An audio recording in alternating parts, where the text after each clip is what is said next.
Good afternoon बच्चा party, good morning. हाँ हाँ इट्स ओके, ठीक है। जय हिंद बेटा। चलो फटाफट सभी लोग ज्वाइन कर लो। I am just going to start just in 1 minute. किसी का कुछ डाउट है तो पूछ लो। खुश रहो बच्चे, ठीक है। किसी का कुछ भी डाउट है तो पूछ लो।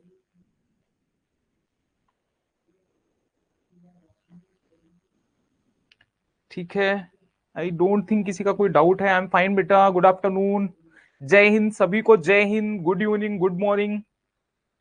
खुश रहो बच्चे। बच्चा बोल रहा है खम्मा घड़ी। बच्चे मेरे को तो पता नहीं है मीनिंग, बट आई थिंक नमस्ते ही है। तो सेम टू यू।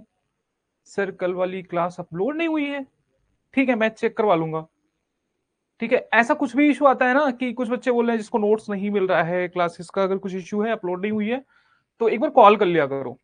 ठीक है, टैप टू क्रैक का जो नंबर है उस पर कॉल कर लिया करो। गुरुजी फंडामेंटल राइट जो है वो क्या है? एससी एंड एससी में वाध्य योग्य है, जस्टिसिएबल है। हाँ बच्चे, जस्टिसिएबल है एससी में भी और एससी में भी, मतलब हाई कोर्ट में भी सुप्रीम कोर्ट में भी।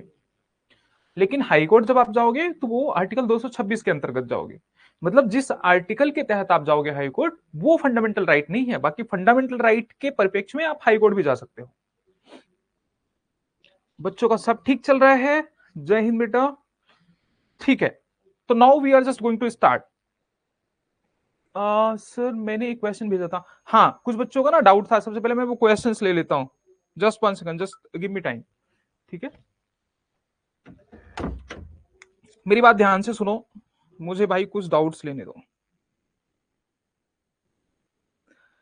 ठीक है, एक बच्चे का देखो, सबसे बच्चे ने क्वेश्चन पूछा था कि जो 100th कॉन्स्टिट्यूशनल अमेंडमेंट एक्ट है। देखो मैंने आपको प्रियम्बल के बारे में बताया था, प्रियम्बल में 3-4 चीजें बताई थी। सबसे पहले मैंने बताया था बेरुवारी केस के बारे में, ठीक है, प्रियम्बल नहीं। ठीक है, जब फर्स्ट पार्ट पढ़ाया था मैंने, first part of Indian constitution article 1 से लेकर 4 तक, उसमें मैंने बताया था कि ठीक है किस तरीके से संशोधन किए जाते हैं आर्टिकल 4 के अंदर। आर्टिकल 4 के अंदर जो संशोधन होता है, संविधान में संशोधन होता है, वो आर्टिकल 368 के अंदर तो आता नहीं है। ठीक है, लेकिन जो 100th कॉन्स्टिट्यूशनल अमेंडमेंट किया गया है, अब उसमें बहुत सारी चीजें मैंने पहले ही लेक्चर में बताया है। नहीं समझ में आएगा ये बात तो जाके लेक्चर देखना, ठीक है, स्टेट वाला। सुनो, 100th कॉन्स्टिट्यूशनल अमेंडमेंट में हुआ क्या था कि एक संविधान संशोधन किया गया था, लेकिन वो संविधान संशोधन कहां किया गया था? आर्टिकल 368 के तहत। अब उसके बहुत सारे रीजन है, मैंने क्लास में बताया था। आर्टिकल 368 के तहत, क्योंकि देखो 1969 में, ठीक है, 1969 में, 1960 में तो बेरुवारी केस में क्या बोला गया? ये बोला गया, ध्यान से सुनो मेरी बात, ये बोला गया कि मान लो जो इंटरनल एडजस्टमेंट है दैट इज फाइन, ठीक है, अंडर आर्टिकल 4 के अंदर हो जाएगा। लेकिन मान लो अगर किसी और देश को भारत की कोई जमीन या भूमि का टुकड़ा सौंपना है तो उसके लिए संविधान संशोधन की आवश्यकता है। तो इसलिए संविधान संशोधन किया गया, 100वां संविधान संशोधन, जो लैंड बाउंड्री एग्रीमेंट के नाम से जाना जाता है। और वो बांग्लादेश की कुछ बाउंड्रीज, मतलब बांग्लादेश से कुछ बाउंड्रीज लेने और उसको कुछ बाउंड्रीज सौंपने के संबंध से संबंधित है। हाँ बच्चे बोल रहे हैं फंडामेंटल राइट की एक क्लास हो गई थी, ठीक है।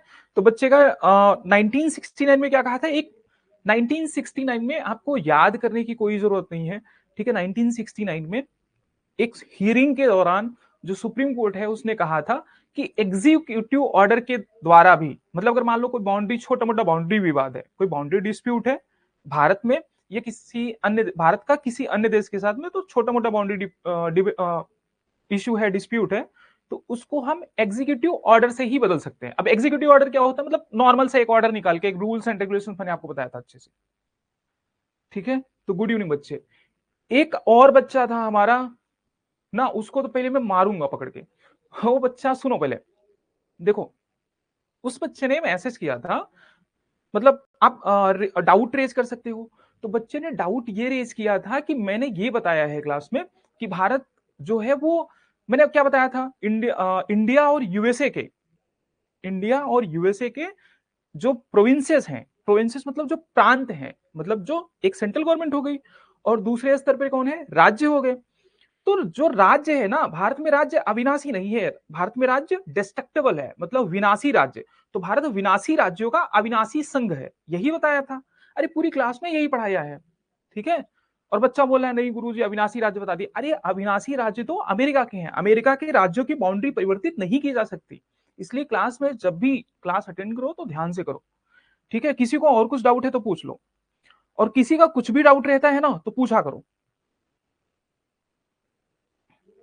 ठीक है। एक बच्चे का और, हाँ एक बच्चे का क्वेश्चन था कि जो मनु है, मनुस्मृति है, उसमें कितने, तो उसमें कितने क्या है, हाँ कितने एक्ट है, कितने रूल्स एंड रेगुलेशन। पहली बात तो सुनो, मैं आपको चाणक्य की षड्गुणी नीति नहीं पढ़ाऊंगा।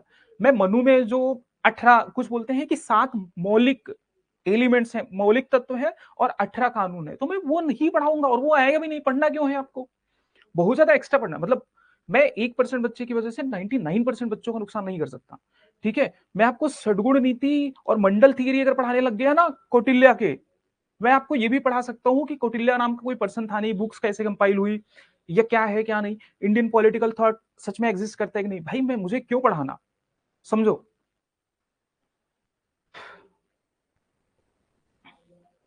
एक बच्चा बोल रहा है कि 1921 में सुप्रीम कोर्ट बनने का प्रस्ताव सबसे पहले किसने दिया था। अरे सुप्रीम कोर्ट, ठीक है, सुप्रीम कोर्ट जब पढ़ाएंगे ना तब पूछ लेना। और सुप्रीम कोर्ट 1921 के प्रस्ताव से नहीं बना है, इस बात का ध्यान रखना, ठीक है। आगे चलते हैं, सुनो। फंडामेंटल राइट में कल कुछ पढ़ाया था मैंने आपको, फंडामेंटल राइट में मैंने आपको सीधा सा बताया था, मेरी बात ध्यान से सुनना। जो फंडामेंटल राइट है क्या वो एब्सोल्यूट है, मतलब उसका कोई हनन कर ही नहीं सकता। क्या राज्य उसका कुछ हनन कर सकता है या नहीं कर सकता, कर सकता है, सर्टेन केसेस में कर सकता है। जैसे जैसे आर्टिकल्स पढ़ाऊंगा वैसे वैसे समझ में आएगा। तो फंडामेंटल राइट एब्सोल्यूट नहीं है, पूर्ण नहीं है, उसका हनन हो सकता है। लेकिन हनन हो सकता है वो भी वही लिखा गया है, ऐसे कोई हनन नहीं करेगा। अगर फंडामेंटल राइट का हनन होता है तो आप आर्टिकल 32 के तहत सुप्रीम कोर्ट जा सकते हैं, ये बताया था, ठीक है। और ज्यादातर फंडामेंटल राइट्स, सभी फंडामेंटल राइट की बात नहीं कर रहा हूं मैं, बोल रहा हूं ज्यादातर फंडामेंटल राइट्स जो है, ज्यादातर फंडामेंटल राइट्स हमें राज्य के विरुद्ध उपलब्ध है। अगर राज्य हमारे फंडामेंटल राइट्स का, मतलब हमारे मूल अधिकारों का हनन करता है तो हम सुप्रीम कोर्ट जा सकते हैं आर्टिकल 32 के तहत, ठीक है। या फिर आर्टिकल 226 के तहत हम कहां जा सकते हैं, हाई कोर्ट जा सकते हैं। बात समझ में आई, समझ में आया। लेकिन आर्टिकल 226 मूल अधिकार नहीं है, आर्टिकल 32 तो मूल अधिकार है। मूल अधिकार कहां से कहां तक है, मूल अधिकार क्या है, मूल अधिकार सिर्फ वही है। देखो आप ऐसे समझो कि जैसे मैं आपको सामने से पढ़ा रहा हूं, ठीक है, सामने बैठ के पढ़ रहे हो, तो इसलिए रिप्लाई देने की कोशिश करना, सारी चीजें रिकॉल करना, ठीक है। तो आप देखो आर्टिकल 32 तो मूल अधिकार है, मैंने आपको कल ही बताया था कि वो मूल अधिकार क्या क्या है, बताओ। आर्टिकल 32 के तहत जिसको संरक्षण प्राप्त है और भारतीय संविधान के भाग 3 में जो उपलब्ध है उसी को मूल अधिकार कहा जाता है। हाँ, end of the result, end of the, बच्चा क्या बोल रहा है कि एट द एंड आपको जो रिजल्ट चाहिए ना वो रिजल्ट चाहिए।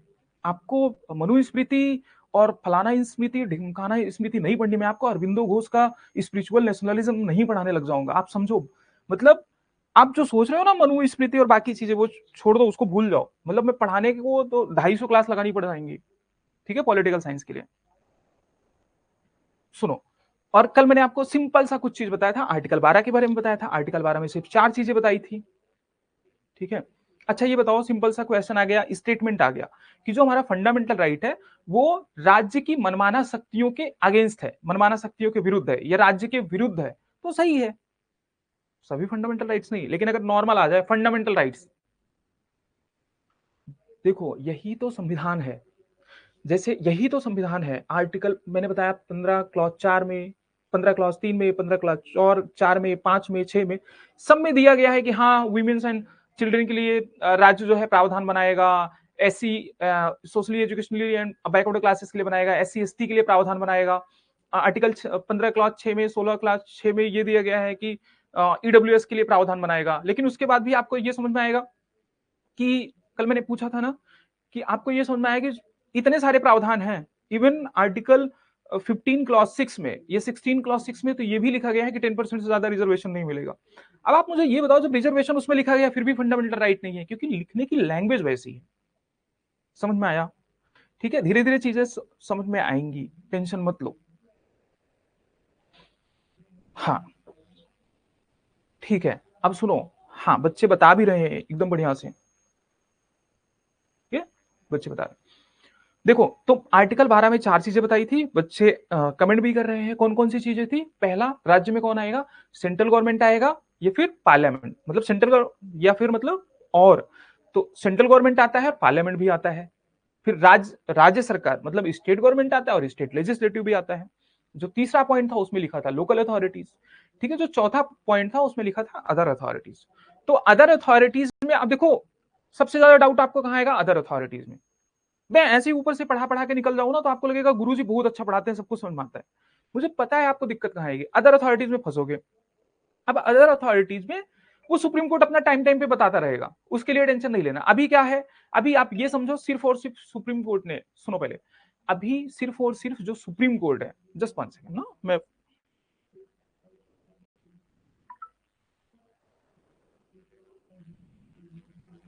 ठीक है। तो जैसे सुप्रीम कोर्ट है, ठीक है, तो मैं सुप्रीम कोर्ट बोल रहा हूं, तो समय समय पे सुप्रीम कोर्ट बताता रहेगा, या फिर जो भी हायर जुडिशरी है वो बताती रहेगी कौन कौन आएगा, अदर अथॉरिटीज में कौन आएगा।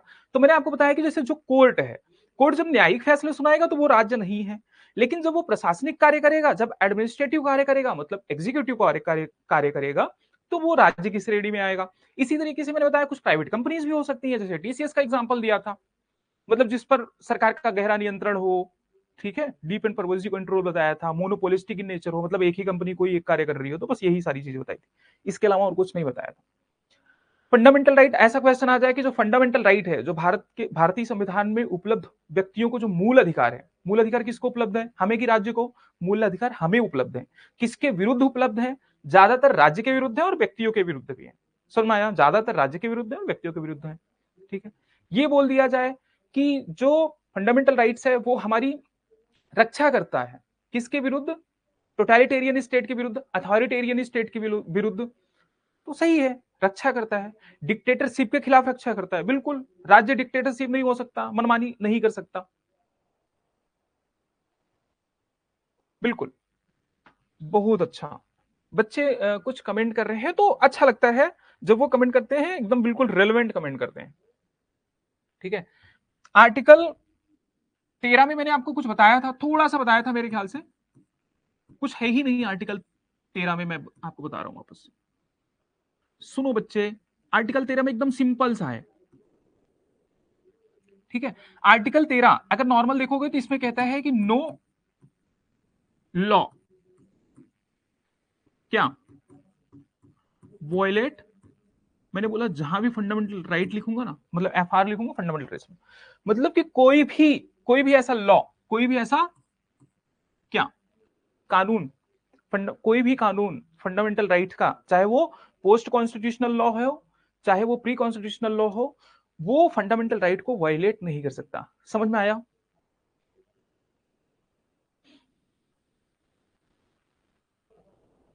एक बच्चा बोल रहा है कि अगर प्रेसिडेंट मान लो हमारे फंडामेंटल राइट का उल्लंघन कर रहा है, तो क्या मैं सुप्रीम कोर्ट जा सकता हूं?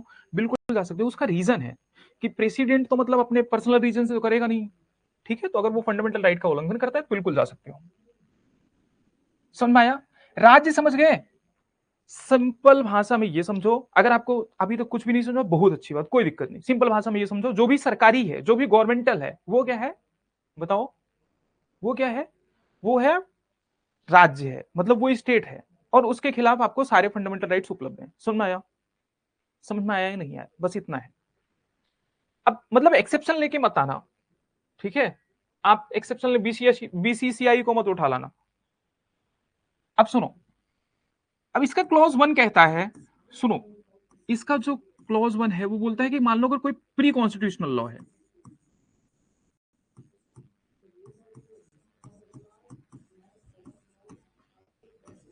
क्या है बच्चे? प्री कॉन्स्टिट्यूशनल लॉ है, तो वो क्या हो जाएगा? वो वाइड हो जाएगा।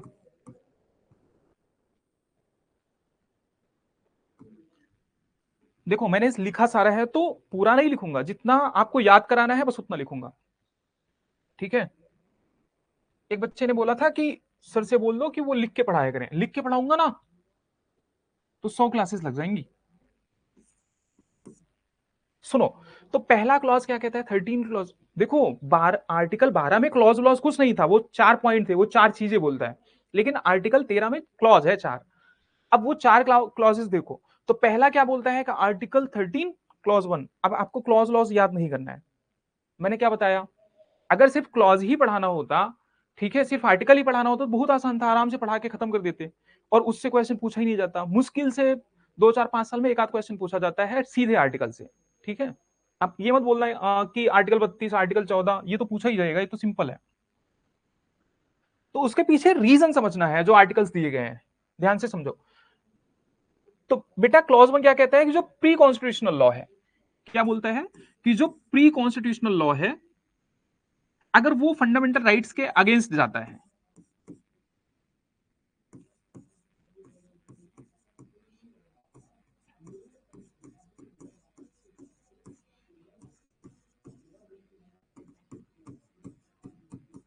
वाइड कब होगा, सुनो, मैं सिंपल सा बता रहा हूं। आर्टिकल 13 4 चीजें कहता है, 4 चीजें कहता है, कुछ कहता ही नहीं है। पहला क्या कहता है कि मान लो कोई संविधान से पहले ही कोई कानून बन गया था, बताया था कल प्री कॉन्स्टिट्यूशनल लॉ क्या होता है। संविधान से पहले ही कोई कानून बन गया था तो वो वाइड हो जाएगा, वो खत्म हो जाएगा अगर उसने फंडामेंटल राइट्स का उल्लंघन किया तो। समझ में आया, अगर उसने मूल अधिकार का उल्लंघन किया मतलब फंडामेंटल राइट को वायलेट किया तो वो खत्म हो जाएगा। कौन खत्म हो जाएगा, फंडामेंटल राइट नहीं, कानून ही खत्म हो जाएगा। प्री कॉन्स्टिट्यूशनल लॉ क्या हो जाएगा, वाइड हो जाएगा। कब, जब ये उल्लंघन करेगा किसका, फंडामेंटल राइट्स का। क्लॉज 2 इसका कहता है कि मान लो कोई पोस्ट कॉन्स्टिट्यूशनल लॉ है, क्या है, पोस्ट कॉन्स्टिट्यूशनल लॉ है, मतलब संविधान बनने के बाद अगर पार्लियामेंट ने, संसद ने कोई कानून बनाया है तो क्या होगा बच्चे, वो भी खत्म हो जाएगा। अगर उसने फंडामेंटल राइट का हनन किया तो वो भी खत्म हो जाएगा। पहले वाले पे डॉक्ट्रिन ऑफ एक्लिप्स लगता है, दूसरे वाले पे वो एबनिशियो खत्म हो जाता है, इनिशियली खत्म हो जाता है। ध्यान से समझोगे तब समझ में आएगा। बच्चा तीसरा क्या कहता है, कुछ नहीं कहता। तीसरा सिर्फ जो तीसरा क्लॉज है ना, वो 2 चीज बताता है। एक तो बताता है लॉ क्या है, ठीक है बच्चे। दूसरा क्या बताता है, दूसरा बताता है लॉ इनफोर्स का मतलब क्या है।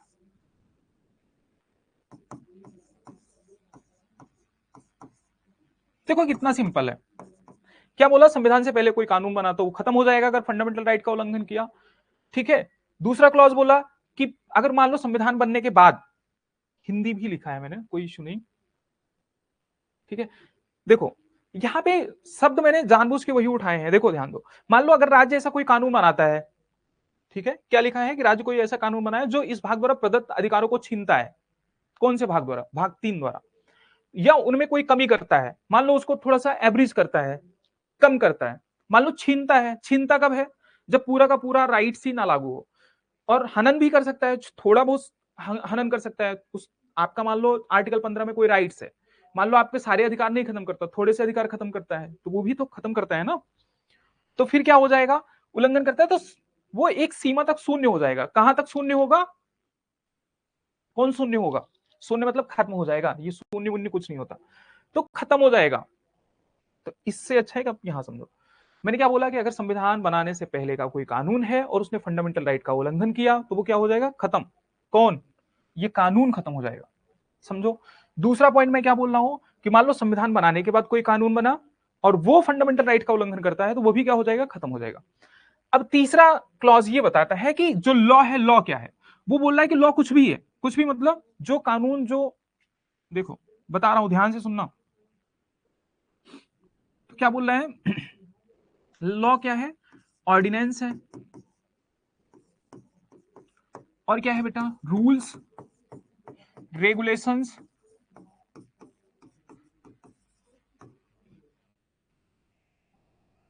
ठीक है, और एग्जीक्यूटिव ऑर्डर,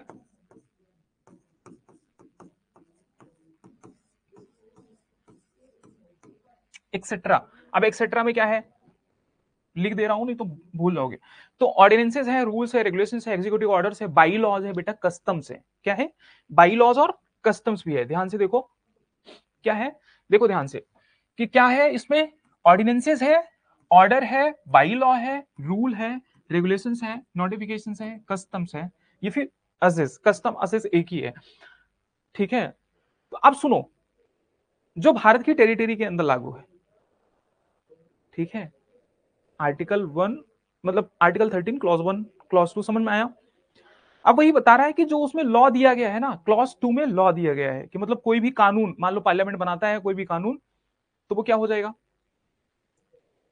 कोई भी कानून बनाता है वाइड हो जाएगा, फंडामेंटल राइट का हनन करेगा। तो अब लॉ में क्या क्या आएगा, लॉ क्या क्या होगा, मान लो कोई ऑर्डिनेंस है, ऑर्डिनेंस क्या होता है, अध्यादेश होता है जिसको गवर्नर या प्रेसिडेंट जारी कर सकता है पार्लियामेंट की या फिर विधानमंडल की अनुपस्थिति में। आगे समझेंगे, नहीं समझ में ना, टेंशन मत लो। ऑर्डर क्या है, अब देखो ऑर्डर, जो ऑर्डर है, मान लो अगर कोई न्यायपालिका उसने कोई ऑर्डर दिया, ठीक है, ये मान लो कोई एग्जीक्यूटिव है, एग्जीक्यूटिव ऑर्डर दिया, ठीक है, वैसे ही बाई लॉ बताया था। बाई लॉ जनरली, अब देखो लोकल अथॉरिटी आपको समझ में आ गई थी तो अब बता दे रहा हूं, बाई लॉ जो होता है जनरली लोकल अथॉरिटीज द्वारा बनाया जाता है, ठीक है, बाई लॉज लोकल अथॉरिटीज द्वारा अगर कोई बनाया गया कानून है तो बाई लॉज है। अब ठीक है, अब सुनो, अब वो रूल्स भी हो सकते हैं, रेगुलेशंस भी होते हैं, नोटिफिकेशंस भी होते हैं। देखो रेगुलेशंस और नोटिफिकेशंस क्या है, मान लो कोई गवर्नमेंट है बच्चे, ध्यान से समझो, कोई गवर्नमेंट है, उसने पार्लियामेंट में कोई विधान नहीं बनवाया, उसने एग्जीक्यूटिव, एग्जीक्यूटिव मतलब जो जमीनी स्तर पे कार्य करते हैं, उन्होंने कोई ऑर्डर निकाल दिया। जैसे कोरोना कोरोना के टाइम पे कोई कानून बना था क्या, नहीं ना, नोटिफिकेशन निकालते थे। मान लो कोई रास्ता तोड़ना होता है, क्या कानून बना के वो अलग से पर्टिकुलर रास्ता तोड़ते हैं, बता देते हैं कि यहां से सड़क जाएगी और नोटिफिकेशन दे देते हैं कि यहां से सारी अपनी दुकानें हटा लो, तो वो नोटिफिकेशन है, हमेशा कानून नहीं बनेगा। तो वही नोटिफिकेशन है, वही रेगुलेशन है। कस्टम्स क्या होता है, मैं आपको बताऊंगा कि जैसे टेम्पल्स को मैनेज करने के डिफरेंट टाइप्स के कस्टम्स होते हैं, मतलब होते एक्ट्स हैं, रूल्स एंड रेगुलेशंस ही हैं। ऐसे ही मुस्लिम पर्सनल लॉज है, समझाया, वो पर्सनल लॉज हैं। ऐसे ही कस्टम्स होते हैं, मतलब मान लो कोई पुराना कस्टम चला आ रहा है, कोई काम होता चला आ रहा है, हर चीज के लिए तो कानून है नहीं।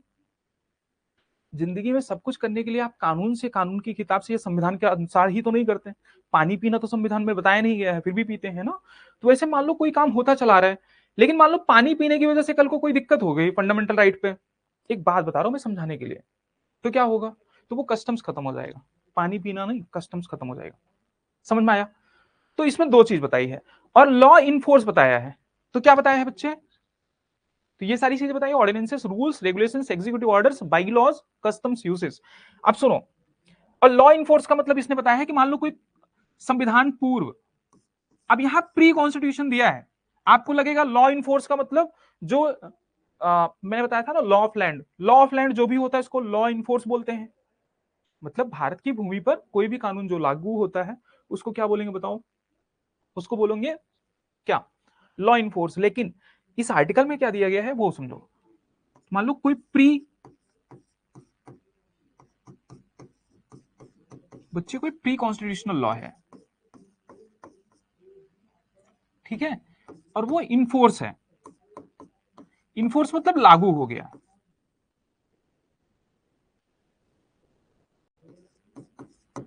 ध्यान से समझो, वो लागू हुआ है या फिर उसको लागू किया गया था, उसको खत्म ही नहीं किया गया है, मतलब कुछ भी हो सकता है, कोई भी कंडीशन, मतलब वो अभी लागू कंडीशन में है।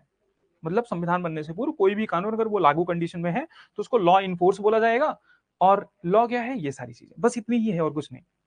और आर्टिकल 4 मतलब आर्टिकल 13 का क्लॉज 4 क्या कहता है बच्चे, बोलो। वो बहुत सिंपल है, देखो ये बहुत सिंपल है, आपको जब मैं आर्टिकल 12 पढ़ा रहा हूँ ना तो आपको लग रहा होगा बहुत टफ है, लेकिन जैसे पढ़ा के खत्म किया ना फिर आपको समझ में आ गया, बिल्कुल ये सिंपल सिंपल है, एकदम सिंपल है, कुछ नहीं है। ऐसे ही है, सुनो मेरी बात ध्यान से।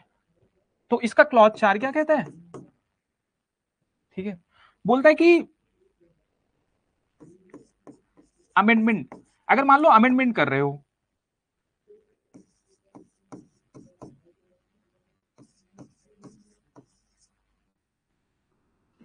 अंडर आर्टिकल 368, ठीक है, तो लॉ नहीं है,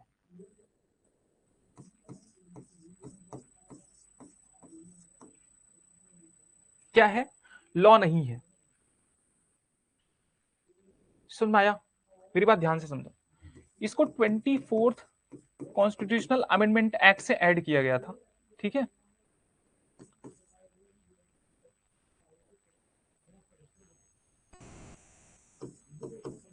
ठीक है, अभी आगे और भी पढ़ाएंगे इसके बारे में, ठीक है, बस इतनी, ये चार चीजें कहता है बस, जो अब इसमें से सारी चीजें समझ में आ जाए।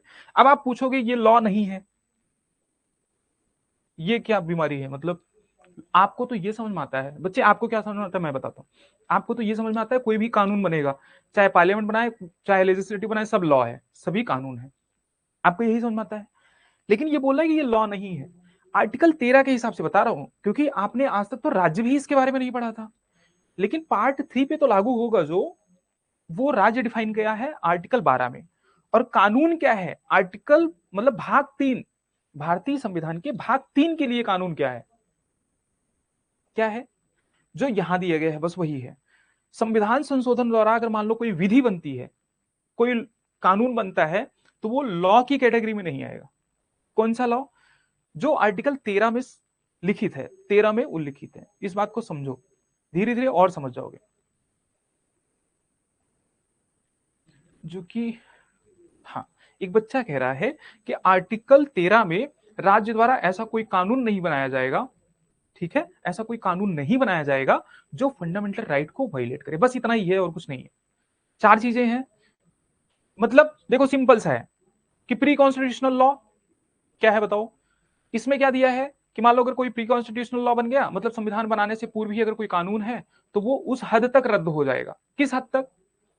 अरे जिस हद तक मान लो ये कानून है, बता रहा हूं आगे सुन।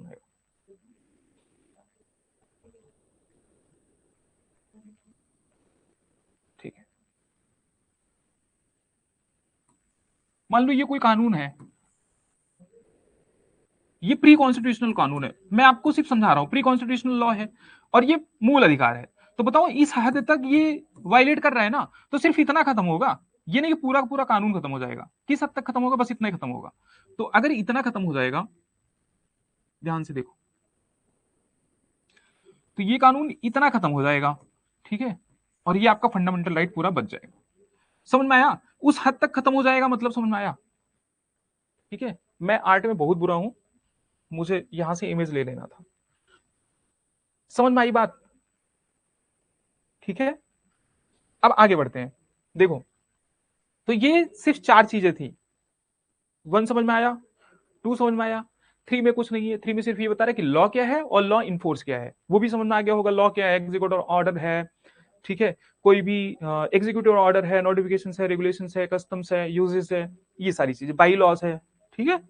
और चौथा तो सिंपल ही है, उसको पार्लियामेंट ने बाद में 24 कॉन्स्टिट्यूशनल अमेंडमेंट से डाला कि अगर आर्टिकल 368 के तहत अगर कोई संशोधन किया जाता है संविधान में, तो लॉ नहीं है। पूछो ऐसा क्यों बचा रहे हैं खुद को? संशोधन करेंगे वो लॉ ही नहीं है, क्योंकि अगर कोई लॉ रहेगा, संशोधन किया और अगर वो लॉ है, तो फिर फंडामेंटल राइट को वायलेट करेगा, तो सुप्रीम कोर्ट करेगी खत्म। समझ में आया? और लेकिन अगर ऐसा कोई कानून बना के डाल देंगे कि लॉ है ही नहीं, तो फिर वो बनाए कुछ भी करें, तो जब लॉ ही नहीं तो खत्म कैसे करेगा? बहुत सारा विवाद चला था, बताऊंगा मैं आगे। ठीक है, अब सुनो, तो सिंपल है, ये तो मैंने आपको बता ही दिया कि कानून देखो क्या है। अब इसमें दो चीज है कि लॉ क्या है वो बता दिया मैंने आपको, और यहां पे क्या है कि लॉज इन फोर्स वो क्या है वो भी बता दिया, तो बिल्कुल सिंपल है। और आर्टिकल देखो 13 क्लॉज 4 में क्या दिया गया है कि इस अनुच्छेद का कोई भी, इस अनुच्छेद की कोई भी बात अनुच्छेद 368 किए गए संविधान के किसी भी संशोधन पर लागू नहीं होगी, मतलब वो लॉ है ही नहीं। ठीक है, बस इतना कहा गया। समझो बच्चे, केसेस बताऊंगा तो या आराम से समझ में आएगा। अब देखो, बहुत सारे वो बहुत सारे यहाँ पे केसेस भी चले।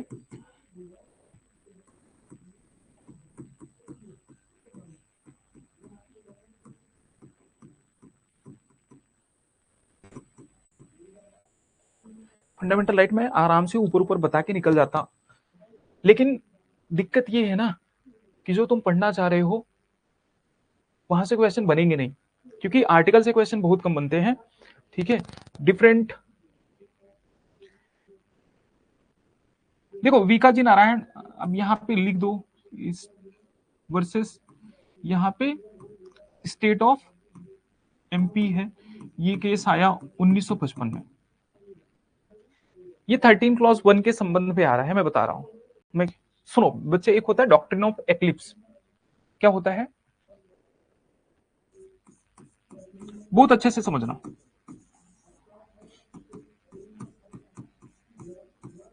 पूछा जा सकता है कि ग्रहण का सिद्धांत क्या है, ठीक है, और किस पे लागू होता है। मेरी बात ध्यान से सुनना, अभी जो थोड़ी देर पहले बताया था ना वही ग्रहण का सिद्धांत है। मान लो, सुनो,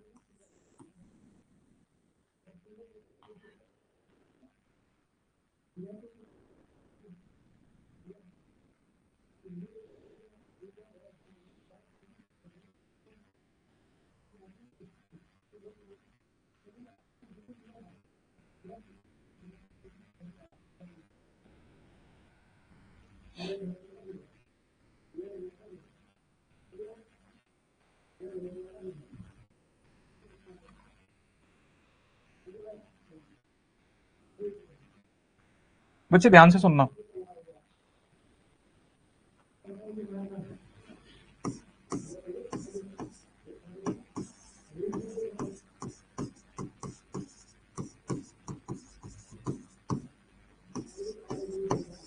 अगर आप इसको समझ गए ना तो और कुछ बचेगा ही नहीं समझने को। और ये है आपका फंडामेंटल राइट।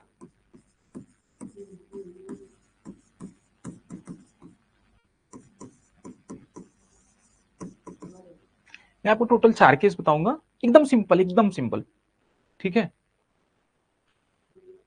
बच्चे, एक बच्चा पूछा है लॉ इनफोर्स क्या है। मैं बता रहा हूं बच्चे, देखो, लॉ इनफोर्स का जनरल मतलब, जो सामान्य मतलब होता है, जनरल मतलब होता है कि land of law, land of law जो लागू है, मतलब अभी आपकी भूमि पर, मतलब आपके देश की भूमि पर जो कानून लागू है उसको लॉ इनफोर्स बोलते हैं, वो जनरल मतलब होता है।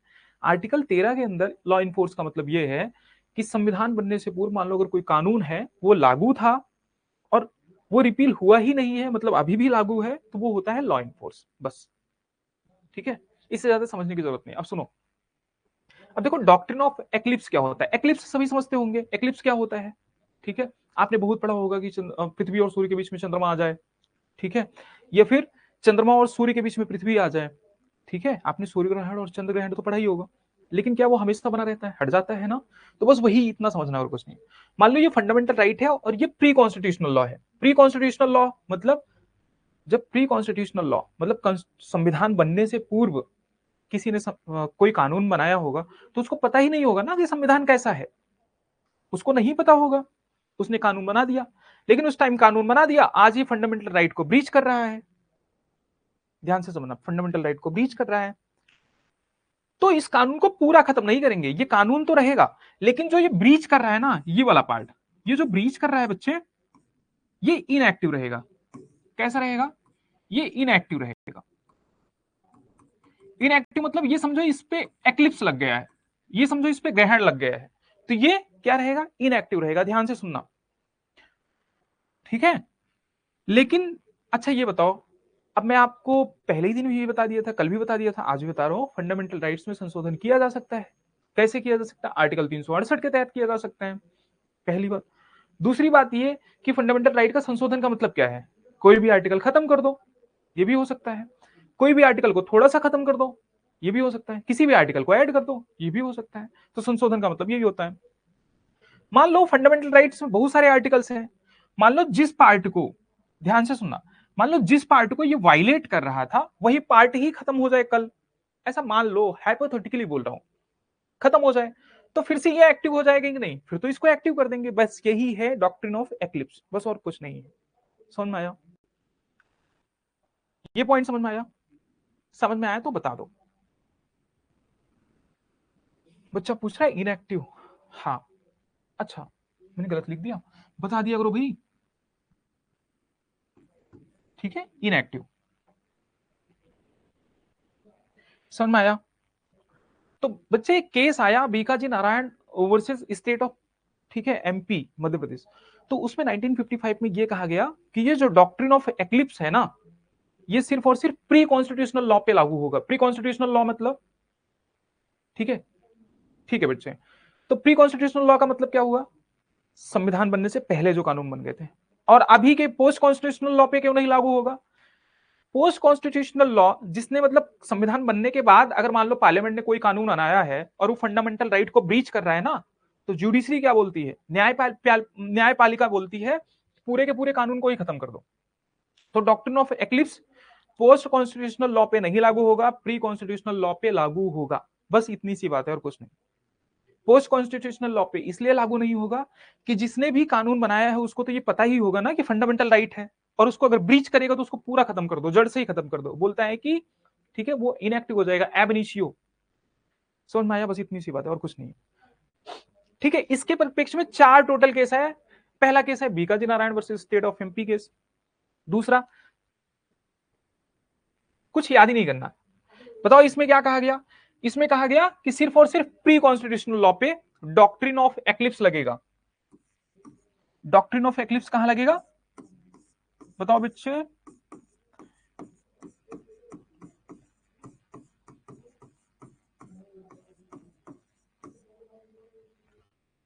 संविधान पूर्व कानून पे।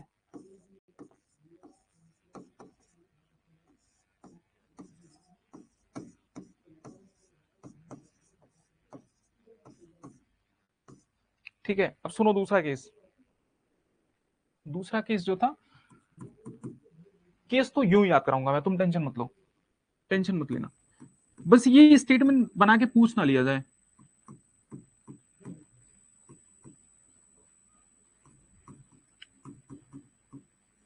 एक Deepchand versus state of UP case है बच्चा, 1959 में।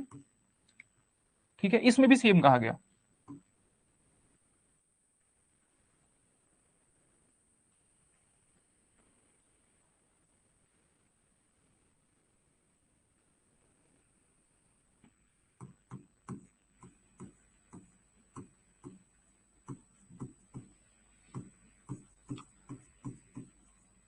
सेम हैज बीन रिपीटेड मतलब बताओ, जो प्रीवियस वर्डिक्ट में कहा गया कि प्री कॉन्स्टिट्यूशनल लॉ पे ही डॉक्ट्रिन ऑफ एक्लिप्स लागू होगा, ध्यान से समझो। और इसके बाद जस्ट आया एक अंबिका मल मिल, इसको तो आप हिस्ट्री में भी पढ़ोगे, लेकिन वो पुरानी कहानी थी। State of Gujarat.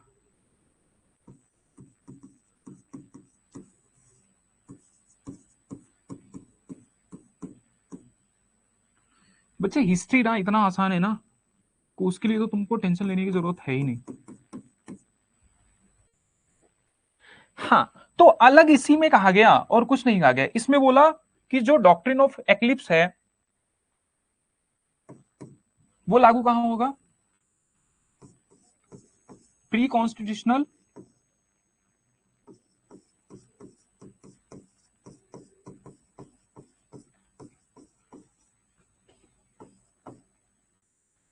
अगर यही एक वर्डिक्ट नहीं आया होता ना तो पढ़ ही नहीं रहते इसको, फिर ये इतना इंपॉर्टेंट नहीं होता।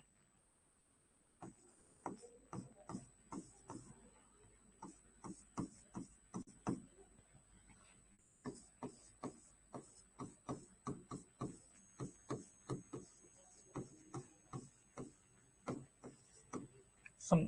बच्चे सुनो, पहला केस विकाजी नारायण में क्या बोला कि जो डॉक्ट्रिन ऑफ एक्लिप्स है वो सिर्फ और सिर्फ प्री कॉन्स्टिट्यूशनल लॉ के अगेंस्ट लागू होगा। हाँ मेरे बच्चे, मैं हिंदी में लिख दूंगा, ठीक है। हाँ सुनो, तो अंबिका मिल वाले केस में क्या बोला, मैं हिंदी में ही लिखूंगा, आप हिंदी, आप इंग्लिश वाले में थोड़ी देर परेशान करेंगे। अंबिका मिल्स वाले में क्या हुआ बच्चे? तो अंबिका मिल केस में जुडिशरी ने, न्यायपालिका ने यह निर्णय दिया कि जो डॉक्ट्रिन ऑफ एक्लिप्स है ना, अब डॉक्ट्रिन ऑफ एक्लिप्स इतना इंपॉर्टेंट क्यों है?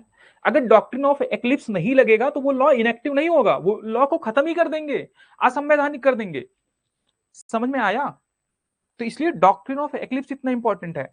तो एक केस आया अंबिका मिल्स में, सिर्फ इस केस में कहा गया, ठीक है, सिर्फ इस केस में कहा गया कि जो डॉक्ट्रिन ऑफ एक्लिप्स है, मतलब जो ग्रहण का सिद्धांत है ना, वो प्री कॉन्स्टिट्यूशनल लॉ और as well as post constitutional law, मतलब संविधान बनने से पूर्व का कोई कानून हो, ये संविधान बनने के बाद का कोई कानून है, ठीक है, दोनों के ही अगेंस्ट, मतलब दोनों अगर हैं तो डॉक्ट्रिन ऑफ एक्लिप्स लगेगा, पूरा का पूरा जो संशोधन है या कोई कानून है वो इनएक्टिव नहीं होगा।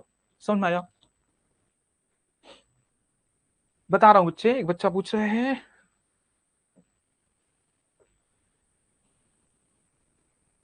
हाँ जीएटी पढ़ोगे नहीं तो ये तो पूछने की जरूरत ही नहीं है, ठीक है। और तीसरा एक बच्चे सबसे लास्ट वाला जो वर्डिक्ट है, ठीक है, जो सबसे लास्ट वर्डिक्ट है, एक अंबिका मिल्स है, हाँ, तो एक आया वर्डिक्ट, नाम है तो इसको इंग्लिश में लिख दे रहा हूं, के पुंचा वर्सेस कर्नाटका स्टेट, ये 2010 में आया।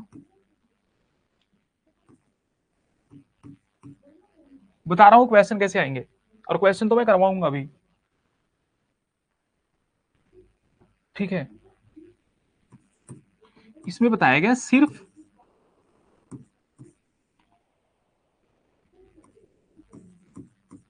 पूर्व संवैधानिक,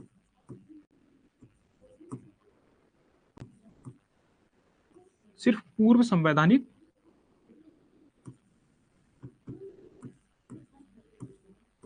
कानून के लिए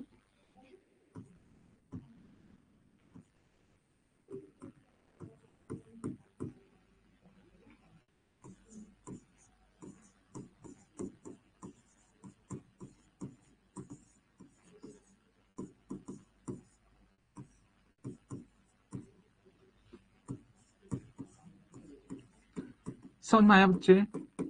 तो ये जो ग्रहण का संविधान है, ग्रहण का संविधान इसलिए इंपॉर्टेंट है, मैंने आपको पहले ही बता दिया, ग्रहण का संविधान सॉरी ग्रहण का सिद्धांत इसलिए इंपॉर्टेंट है क्योंकि संविधान पूरी तरीके से इनएक्टिव नहीं, सॉरी जो वो कानून पूरी पूरी तरीके से इनएक्टिव नहीं होगा, उसका सिर्फ एक भाग इनएक्टिव होगा, पूरी तरीके से खत्म नहीं हो जाएगा, सिर्फ एक भाग इनएक्टिव होगा।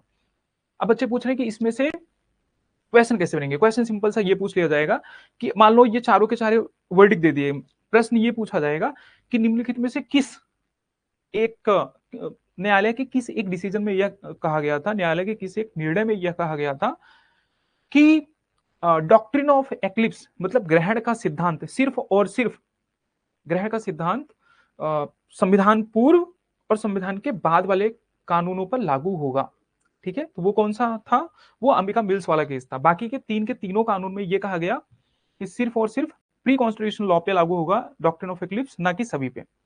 तो इस तरीके के क्वेश्चंस बनेंगे, समझ में आया? ठीक है, एक और आप डॉक्ट्रिन समझ लो, ठीक है। मैंने आपको बताया था सेवरेबिलिटी में बताऊंगा, पिछली क्लासेस में बताया था। तो मान लो ये कोई कानून है, ठीक है, इसको बोलते हैं डॉक्ट्रिन ऑफ सेवरेबिलिटी, ठीक है, पृथक्करण का सिद्धांत। तो मान लो अगर कोई कानून है बच्चे, और इस कानून का ये पार्ट क्या है, बैड है, बैड है मतलब खराब है, और ये पार्ट क्या है, गुड है। गुड है मतलब ये मतलब कोई उल्लंघन नहीं करता, बैड है मतलब फंडामेंटल राइट का उल्लंघन करता है, तो सिर्फ इतने पार्ट को हटाया जाएगा, ना कि पूरे कानून को। समझ में आया? तो इसको डॉक्ट्रिन ऑफ सेवरेबिलिटी बोलते हैं बस। एक होता है डॉक्ट्रिन ऑफ वेबर, मैंने आपको समझाया था डॉक्ट्रिन ऑफ वेबर कुछ नहीं होता, डॉक्ट्रिन ऑफ वेबर सिंपल सा ये है, डॉक्ट्रिन ऑफ वेबर बिल्कुल सिंपल है। मान लो कि गवर्नमेंट कोई काम कर रही है, क्योंकि आपको ज्यादातर फंडामेंटल राइट्स किसके विरुद्ध है, राज्य के विरुद्ध। मान लो गवर्नमेंट कोई काम करवा रही है, उससे आपका फंडामेंटल राइट जा रहा है, खत्म हो रहा है, तो आपने अपना राइट ही छोड़ दिया, बोलो मुझे राइट वाइट नहीं चाहिए, आप अपना काम करो, तो उसको बोलते हैं डॉक्ट्रिन ऑफ वेबर। समझ में आया? ठीक है, उसको मिटाइएगा तो फंडामेंटल राइट्स, ठीक है। एक बच्चा पूछ रहा है डॉक्ट्रिन ऑफ एक्लिप्स केवल उसको मिटाइएगा जो फंडामेंटल राइट्स, हाँ, डॉक्ट्रिन ऑफ एक्लिप्स सिर्फ उस हिस्से को, मतलब कानून के सिर्फ उस हिस्से को इनएक्टिव करेगा जो फंडामेंटल राइट्स का उल्लंघन करेगा। समझ में आया? डॉक्ट्रिन ऑफ एक्लिप्स की बात कर रहा हूं मैं, ठीक है। और वो ऐसा होगा सिर्फ प्री कॉन्स्टिट्यूशनल लॉ पे, पूर्व संवैधानिक कानून पे। संविधान के बाद जो कानून बने हैं वो फंडामेंटल राइट का उल्लंघन करेंगे, तो जुडिशरी ने कहा है, मतलब न्यायपालिका ने अलग अलग केसों में 4 केस बताए, ठीक है। तो उन चारों केसों में अलग अलग क्या कहा है बताओ, कि अगर पोस्ट कॉन्स्टिट्यूशनल लॉ है, उसने अगर उल्लंघन किया तो पूरा का पूरा कानून ही असंवैधानिक होगा, ठीक है। चारों केस बिल्कुल सिंपल से हैं। तो आर्टिकल 13 जो पढ़ाया उसमें 4 चीजें हैं, और 4 केस पढ़ाए, Bikaji Narayan, Deepchand versus state of UP. कोई केस वेस याद करने की जरूरत नहीं, सिर्फ आप ये अंबिका मिल्स याद रख लो, जिसमें जुडिशरी ने प्री कॉन्स्टिट्यूशनल पोस्ट कॉन्स्टिट्यूशनल दोनों लॉ के विरुद्ध डॉक्ट्रिन ऑफ एक्लिप्स लागू होगी ऐसा कहा था। लेकिन जो लेटेस्ट डिसीजन है वो माना जाएगा। अलग अलग कुछ केसेस हैं वो देखते हैं, केसेस क्यों हैं। ठीक है, अगर ये राज्य के विरुद्ध लोगों को मिले अधिकार है तो राज्य तो शक्तिशाली होती है, अपना पावर इस्तेमाल करेगी, पावर इस्तेमाल करेगी, लोगों का राइट्स खत्म होगा।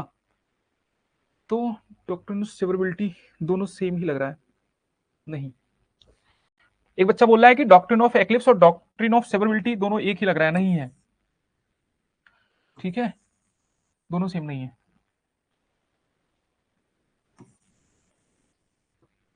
ध्यान से देखो, मैं बोल रहा हूं बच्चे, ध्यान से सुनो। ये है डॉक्ट्रिन ऑफ एक्लिप्स, कानून खत्म नहीं हो रहा है, यहां एक्लिप्स में खत्म नहीं हो रहा है।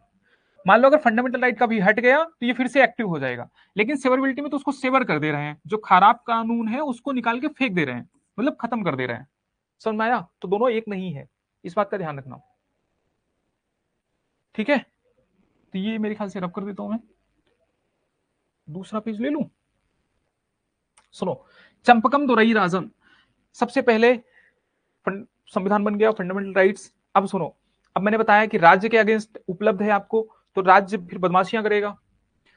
तो अब सुप्रीम कोर्ट ने अलग अलग डिसीजन में बहुत सारी चीजें कही हैं। तो एक चंपकम दोरई राजन का केस है,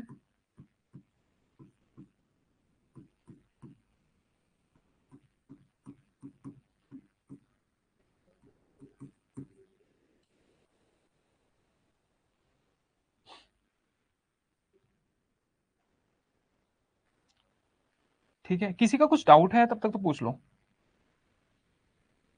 हाँ बच्चे, किसी को कुछ समझ में ना आया हो तो पूछ लो। और मैंने आपको जो पढ़ाया है ना, जो टफ था वो हो गया, अब इससे मतलब अब सारी चीजें बिल्कुल सिंपल आने वाली हैं। सुनो, सो डॉक्टर ऑफ सोलबिलिटी, हाँ ये तो बता ही दिया था मैंने। तो चंपकम दोरई राजन का क्या हुआ बेटा केस? अब इसमें सुनो हुआ क्या।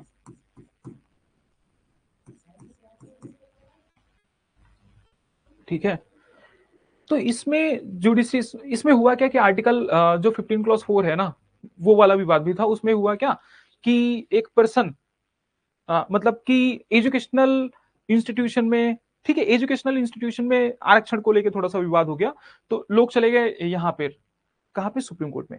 अब इसमें यह बताया गया कि देखो, अगर मान लो, अब उसमें यह बताया गया बहुत सारी चीजें हैं कि जो डीपीएसपी है, लोगों का भला करने के लिए स्टेट कुछ, मतलब स्टेट प्रावधान करेगी, बहुत सारी चीजें हैं ना। आर्टिकल 42 देखोगे आप, मैटरनिटी बेनिफिट है, ये बेनिफिट है, वो बेनिफिट, मतलब बहुत सारी चीजें हैं, ध्यान से समझो। तो अब उस ऐसा नहीं है कि फिर डीपीएसपी लागू करने के लिए फंडामेंटल राइट का ही हनन करने लगोगे। ठीक है, होगा ना। मान लो अगर बहुत सारे लोगों को, सबको, अगर ऐसा कहा गया है फंडामेंटल राइट्स में कि मान लो religion, race, caste, sex, place of birth या डिसेंट, रेजिडेंस के अकॉर्डिंग, मतलब इन सब चीजों के बेस के अलावा, इन सब चीजों के आधार पे कोई राज्य जो है वो लोगों से भेदभाव नहीं करेगा, और उसी में तुम किसी को आरक्षण दे रहे हो, तो फिर तो भेदभाव हो गया ना। तो फिर जो सेंटर है, जो केंद्र सरकार है, उसने बोला कि हम डीपीएसपी को लागू करने के लिए ऐसा कह रहे हैं। तो सुनो, तो फिर वहां पे जुडिशरी ने क्या बताया, एकदम सिंपल सा है, कुछ है ही नहीं इसमें, एकदम सिंपल है। इसमें जुडिशरी ने यह बताया कि जो डीपीएसपी है, directive principles of states policy, मतलब राज्य के नीति निर्देशक तत्व जो है बेटा,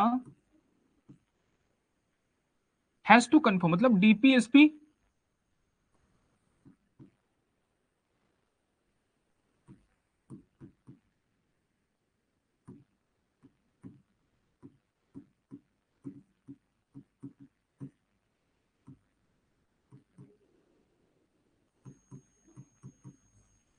फंडामेंटल राइट्स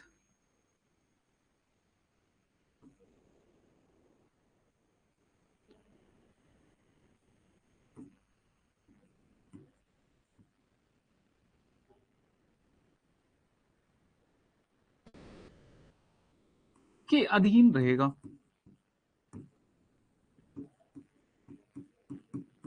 मेरी बात ध्यान से समझो, डीपीएसपी जो है वो फंडामेंटल राइट्स के अधीन रहेगा, मतलब इससे सुपीरियर नहीं होगा। मतलब सिंपली ये कहा गया, डीपीएसपी मतलब directive principles of state policy has to conform, ठीक है, कंफर्म विद फंडामेंटल राइट्स, मतलब ये फंडामेंटल राइट्स के अगेंस्ट नहीं जाएगा। मान लो अगर कोई विवाद हुआ, तो जो फंडामेंटल राइट्स है, ये समझने के लिए ऐसा लिखोगे ना, नोट्स ऐसे बनाओ। तो फंडामेंटल राइट्स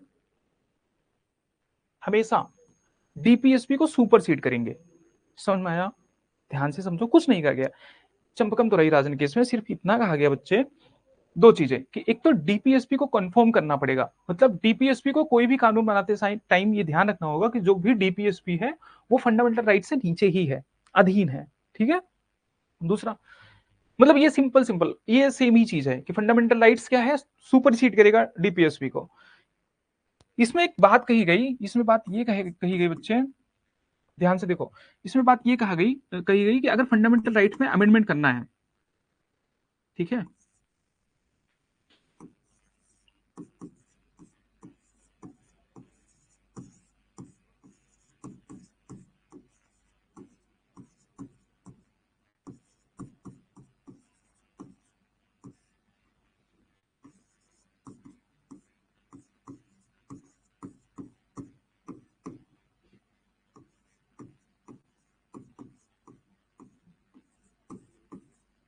कि अगर मूल अधिकारों में संशोधन करना है तो अनुच्छेद 368 के तहत किया जा सकता है। समझ में आया? सिर्फ इतनी सी बात है। हाँ, बच्चे बोल रहे हैं कि नीति निर्देशक तत्व, हाँ, डीपीएसपी का मतलब होता है राज्य के नीति निर्देशक तत्व। तो मूल अधिकार में अगर संशोधन करना है तो अनुच्छेद 368 के तहत किया जा सकता है। अब देखो, अब तो पार्लियामेंट को मतलब एक हरी झंडी मिल गई कि हम संशोधन तो करके मानेंगे। ठीक है, फिर उन्होंने किया, उन्होंने फिर थोड़ा सा आतंक मचा दिया।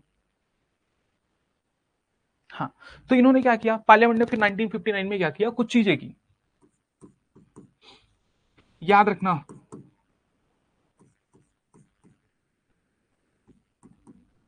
फर्स्ट कॉन्स्टिट्यूशनल अमेंडमेंट एक्ट आया, मतलब पहला संविधान संशोधन हुआ।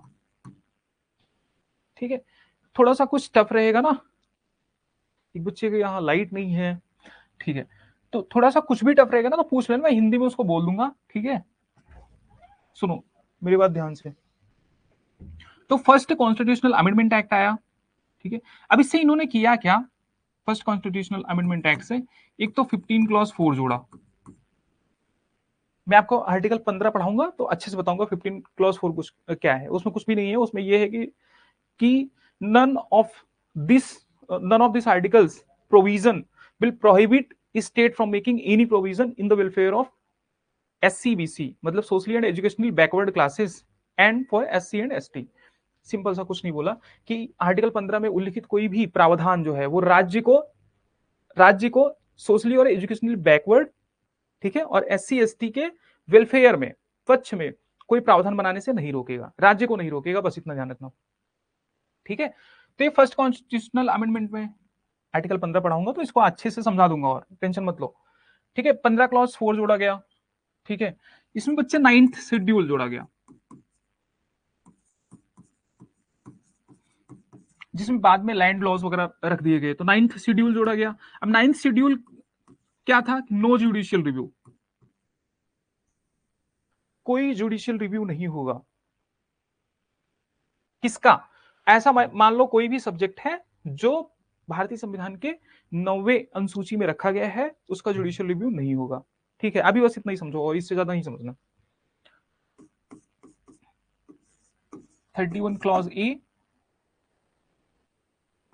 और 31 बी ऐड किया गया। मैं बता दूंगा, इसमें 5 कैटेगरीज हैं और बी में कुछ नहीं है। 31 बी तो यही है कि इसको 9th शेड्यूल को ऐड कैसे करेंगे। 31 ए में है कि उसमें 5 कैटेगरीज दी गई हैं। ठीक है, तो उन 5 कैटेगरीज में ये बताया गया है कि मान लो अगर कोई प्रावधान बनता है 5 चीजों पे, अब 5 चीजें क्या है, डिफरेंट टाइप से रिसोर्सेज हैं, मतलब बहुत सारे रिसोर्सेज हैं। मान लो कोई सरकारी चीज है, मान लो कोई प्राइवेट कंपनी है, तो वहां के सेक्रेटरी को हटाना, वहां के डायरेक्टर्स को, मतलब बहुत सारी चीजें हैं, उसको याद ही नहीं करना। आर्टिकल 31 कोई नहीं पढ़ाता ना, मैं पढ़ाऊंगा। ठीक है, तो आपको बस इतना ध्यान रखना है कि ये 31 ए ऐड किया गया और 31 बी ऐड किया गया। ठीक है, इररिलेवेंट है, कोई मतलब नहीं है। ठीक है, तो पार्लियामेंट ने धड़ाधड़ इनको हरी झंडी मिल गई 368 के तहत। एकदम सिंपल, देखो फिर से देखो, मैंने क्या बताया कि चंपकम तुरई राजन में ये आया कि सुप्रीम कोर्ट ने ये रूल किया बच्चे, मतलब ये निर्णय दिया कि डीपीएसपी जो है, डीपीएसपी वो फंडामेंटल राइट को ओवर रूल नहीं कर सकता। मतलब डीपीएसपी और फंडामेंटल राइट में देखा जाए तो फंडामेंटल राइट बड़ा होगा, मतलब डीपीएसपी हैज टू कंफर्म, मतलब डीपीएसपी को ये मानना पड़ेगा कि वो फंडामेंटल राइट के अधीन है। दूसरी बात, लेकिन ये भी रूल मतलब ये भी निर्णय दिया कि मूल अधिकार में अगर किसी भी प्रकार का संशोधन होता है तो वो हो सकता है, लेकिन वो होगा आर्टिकल 368 के तहत। और धड़ाधड़ यहाँ पे संशोधन होने लगे 1951 में ही। देखो केस कब हुआ, 1951 में भी केस भी हुआ 1951 में ही, संशोधन 1951 में ही चालू। ठीक है, ये चीजें आई। अब सुनो, ये ऐड किया गया। ठीक है, फर्स्ट कॉन्स्टिट्यूशन, इसमें सिर्फ यही एक चीज पूछा जा सकता है बस, मतलब अगर आपके एग्जाम में आ सकता है तो ये आ सकता है। पूछो क्यों? क्योंकि ये पहला संविधान संशोधन है, इसलिए पूछा जा सकता है, दूसरा कोई रीजन नहीं है। ठीक है, इतना पुराना बताने की। अब सुनो, फिर शंकरी प्रसाद केस में देखो शंकरी, अब देखो सब सब चीज की पूरी लड़ाई है लॉ को लेकर। आर्टिकल 13 के, ठीक है, क्लॉज 2 में जो लॉ बोला गया है वही लॉ क्या है क्या नहीं है उसी को लेकर लड़ाई है। तो सुप्रीम कोर्ट ने बताया है कि जो आर्टिकल 13 के क्लॉज 2 में लॉ है,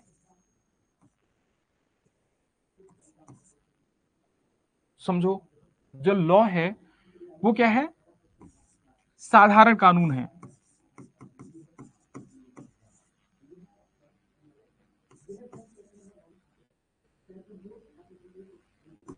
ठीक है, ये लॉ है, लेकिन संविधान संशोधन लॉ नहीं है। जो कॉन्स्टिट्यूशनल अमेंडमेंट है, अच्छे से लिख दूं,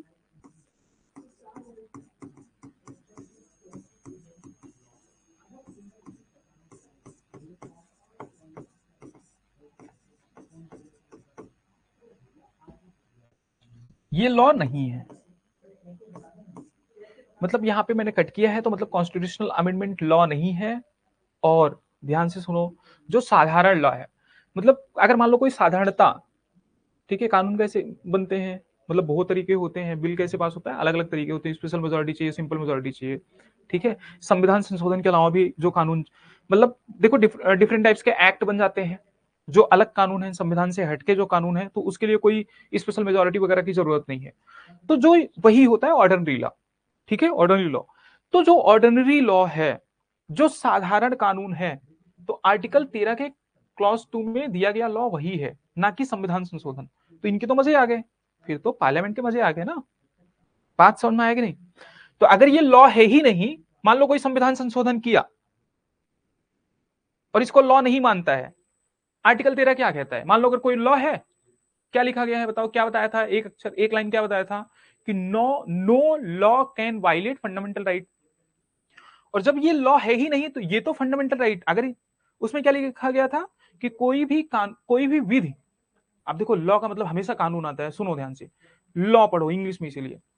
तो no law can violate fundamental right, और अगर ये लॉ है ही नहीं तो ये तो फंडामेंटल राइट को वायलेट कर सकता है ना, क्योंकि सिर्फ विधि जो है, सिर्फ लॉ है, वही वायलेट नहीं कर सकता, तो ये तो कर सकता है ना। इसीलिए तो इतने परेशान थे पार्लियामेंट वाले, इसीलिए तो सरकार इतनी परेशान थी, जो बाद में आर्टिकल 13 क्लॉज 4 में लिख दिया कि आर्टिकल 368 के तहत अगर कोई संविधान संशोधन होता है तो वो कानून नहीं होगा। बात समझ में आई? तो देखो, ठीक है, अब आगे देखो, बस इतनी सी बात कही गई शंकरी प्रसाद केस में। सज्जन सिंह केस में कुछ नहीं कहा गया, कुछ नहीं कहा गया, सिर्फ यही कहा गया। ठीक है, दो, इसमें कह रहे हैं कि चंपकम दोराई राजन में फर्स्ट कॉन्स्टिट्यूएंट अमेंडमेंट एक्ट को ही बताया है सर क्या, चंपकम दोराई राजन में नहीं, चंपकम दोराई राजन केस है बेटा, फर्स्ट कॉन्स्टिट्यूशन अमेंडमेंट को नहीं बताया गया है, उसके बाद अमेंडमेंट होना स्टार्ट हुआ। समझ में आया? सुनो, सज्जन सिंह केस में कुछ नहीं कहा गया, सेम ही कहा गया। ठीक है, अब इसमें कुछ याद करने की जरूरत नहीं है, सेम क्या कहा गया, लॉ क्या है, ऑर्डिनरी लॉ है, कॉन्स्टिट्यूशनल अमेंडमेंट लॉ नहीं है, सेम ही बात कही गई। समझ में आया? बस इतनी बात कही गई, इसमें भी यही कहा गया।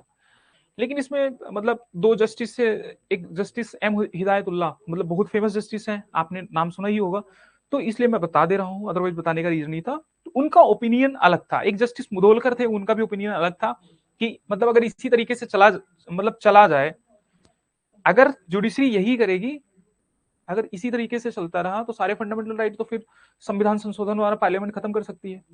ठीक है, समझ में आया? तो उन दो लोगों का मत थोड़ा भिन्न था, जस्टिस एम हिदायतुल्ला और जस्टिस मुदोलकर का, लेकिन उसमें कोई टेंशन लेने की जरूरत नहीं, याद नहीं करना, बस ये याद रखो कि वो शंकरी प्रसाद केस में और सज्जन सिंह केस में दोनों में यही था कि ऑर्डिनरी लॉ लॉ है, कॉन्स्टिट्यूशनल अमेंडमेंट लॉ नहीं है। समझे? बच्चे सुनो, सिर्फ और सिर्फ जो क्लास आज हो रही है ना, इसमें थोड़ा सा आपको दिमाग लगाना पड़ सकता है, क्योंकि इसको आपने कभी पढ़ा नहीं है। इसके बाद जो पढ़ा है ना, जो आर्टिकल है, आर्टिकल इतना सिंपल है पूछो मत, वो तो मैं मतलब यूं करवा दूंगा और सारी चीजें याद करवा दूंगा, आज भी याद करवाऊंगा मैं, टेंशन मत लो। लेकिन सुनो, फिर उसके बाद एक केस आया गोलकनाथ स्टेट वर्सेस पंजाब। ठीक है, ये केस गया सुप्रीम कोर्ट में। वर्सेस पंजाब इसलिए लिखा होता है कि वो पंजाब स्टेट के अगेंस्ट था। पंजाब स्टेट के अगेंस्ट कब हो सकता है? स्टेट के अगेंस्ट कोई कानून, मान लो कोई इनका रूल्स एंड रेगुलेशंस है वो वायलेट कर रहा है किसी पर्सन का, तो वो सुप्रीम कोर्ट जाएगा तो अगेंस्ट लिखा जाएगा उसी राज्य के, ना कि कोई पर्सन के विरुद्ध। ध्यान से सुनो, इसमें 11 जजेस बेंच थी।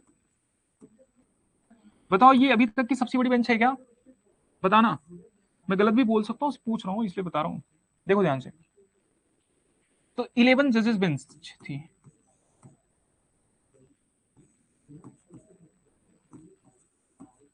मतलब जो सुनवाई कर रहे थे कितने जज थे वहां पे? 11 जजेस बेंच। ये अभी तक की सबसे बड़ी जजेस बेंच नहीं है। हाँ मेरे बच्चे, ये सारे केसेस आर्टिकल 13 से रिलेटेड है। हाँ, एक बच्चा हमारा बोल रहा है कि केशवानंद भारती सबसे बड़ी बेंच थी। बिल्कुल बच्चे, हाँ, उसमें 13 जजेस बेंच थे। इसमें क्या कहा गया ना, अब देखो यहीं से जान निकल के आ रही है जुडिशरी की, आपको पता चलेगा यहाँ पे असली जुडिशरी की पावर। जुडिशरी ने बोला कि भाई साहब, पहली बात तो ये, क्या पहली बात ही याद नहीं आ रही, बताओ गुरुजी को। सुनो, तो इस बेंच ने क्या बोला कि पहली बात तो फंडामेंटल राइट में अमेंडमेंट किया ही नहीं जा सकता। स्टार्टिंग से देखो, अभी तक लॉ लॉ समझ में आ रहा था ना। इसने बोला कि जो लॉ है ये दोनों है। अब देखो, एक बार कॉन्स्टिट्यूशनल अमेंडमेंट लिखा था इसलिए नहीं लिख रहा हूं वापस से, तो कॉन्स्टिट्यूशनल अमेंडमेंट भी लॉ है और ऑर्डिनरी लॉ। हमारे हिंदी वाले बच्चे कहेंगे गुरुजी आप तो अंग्रेज ही हो गए हो। जो साधारण कानून है ये भी कानून है, मतलब ये भी लॉ है। और क्या बच्चे, जो संविधान संशोधन है,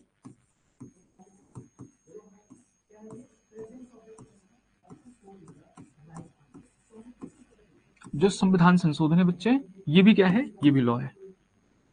शंकरी प्रसाद में, सज्जन सिंह में क्या कहा गया?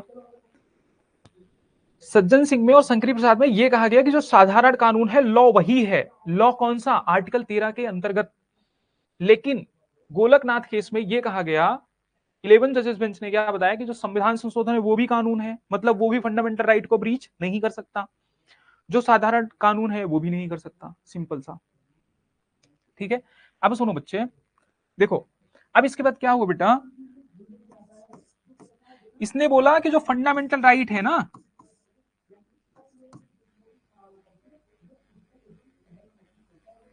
ठीक है, जो फंडामेंटल राइट है बच्चे ये इम्यूटेबल है। बताओ इंग्लिश में इम्यूटेबल को क्या बोलते हैं? हिंदी वाले बच्चे हमारे बताएंगे। ठीक है, ठीक है, और क्या है? ट्रांसेंडेंटल है।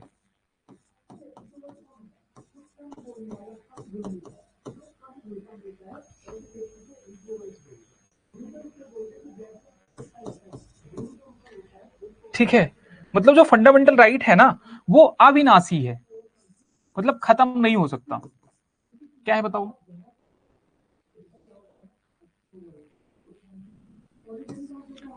अविनाशी है। ट्रांसेंडेंटल का मतलब भी सेम होता है, सैक्रोसैंक्ट है। ठीक है, आप ये समझो।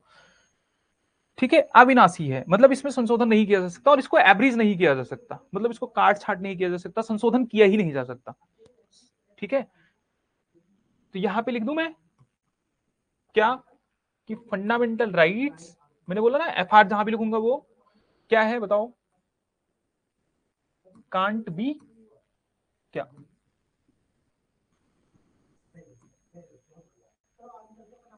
खुश? तो ये हुआ बच्चे, ध्यान दो। ठीक है, फंडामेंटल राइट्स अमेंड नहीं किया जा सकता। बताओ यहाँ पे कंप्लीट बैन लगा दिया, ठीक है। कि 11 जजेस बेंच ने क्या बोला कि जो लॉ है वो संविधान संशोधन और साधारण कानून दोनों है, फंडामेंटल राइट अविनाशी है, ठीक है। हाँ हाँ, हमारे बच्चों ने बताया है अविनाशी, ठीक है।